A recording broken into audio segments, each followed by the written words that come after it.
വളപട്ടണത്തെ അയൽക്കാരൻ കള്ളനെ അകത്താക്കിയത് CCTV അടിസ്ഥാനമാക്കി. 267 പവനും 1.25 കോടിയും വീണ്ടെടുത്തു. കൊള്ള മുതൽ സൂക്ഷിച്ചത് വീട്ടിലുണ്ടാക്കിയ രഹസ്യ റെയിൽ. 115 CDR-കൾ വെരിഫൈ ചെയ്തു. പെട്ടെന്ന് വളരെ ഫാസ്റ്റ് ട്രാക്ക് ബേസിൽ CDR എടുത്തിട്ട് അതിൻ്റെ അനാലിസിസ് എല്ലാം നടത്തി. ഏകദേശം 100ഓളം CCTV ക്യാമറകൾ ഫുട്ടേജ് സംഘടിപ്പിച്ചിട്ട് കളക്ട് ചെയ്തിട്ട് അതിൻ്റെ ഒരു 24/7 ബേസിസിൽ വെരിഫിക്കേഷൻ നടത്തി.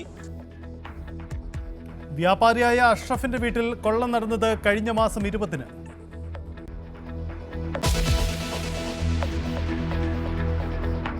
മയക്കുമരുന്നിന് പിന്നാലെ യൂട്യൂബർ തൊപ്പിയിലേക്ക് ഹവാല അന്വേഷണവും.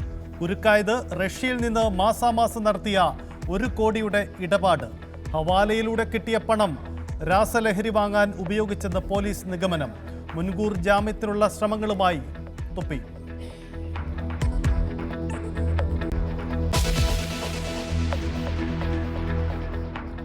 കരുവന്നൂർ വായ്പാ തട്ടിപ്പ് കേസിൽ CPI നേതാവ് PR അരവിന്ദാക്ഷനും അക്കൗണ്ടന്റ് ജിൽസിനും ജാമ്യം.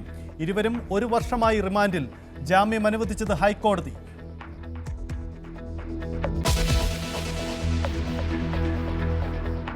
ഡൽഹിയിൽ വീണ്ടും കർഷക പ്രക്ഷോഭം. പാർലമെന്റിലേക്ക് മാർച്ച് ചെയ്യാൻ ആയിരക്കണക്കിന് കർഷകർ ഡൽഹി നോയിഡ അതിർത്തിയിലേക്ക്. ഏറ്റെടുത്ത ഭൂമിക്ക് നഷ്ടപരിഹാരവും പെൻഷനും കർഷകരുടെ ആവശ്യങ്ങൾ.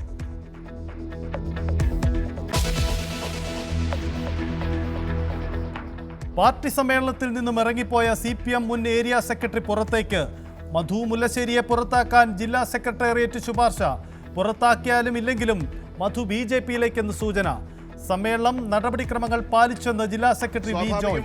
ഒരു ചർച്ച അക്കാര്യത്തിൽ വരും. മധുവിന്റെ നിലപാടിനെ സംബന്ധിച്ച് പാർട്ടിക്ക് വ്യത്യസ്ത അഭിപ്രായമാണുള്ളത്. ലീഡർഷിപ്പ് അക്കാര്യത്തെക്കുറിച്ച് ചർച്ച ചെയ്തിട്ടുണ്ട്.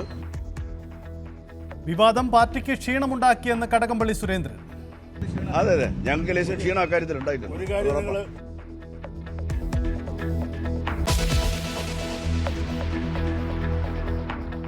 സമ്മേളനകാലത്തെ പൊട്ടിത്തെറികൾ ചെറുതല്ലെന്ന തിരിച്ചറിവിൽ CPM. ഒറ്റപ്പെട്ടതെന്ന്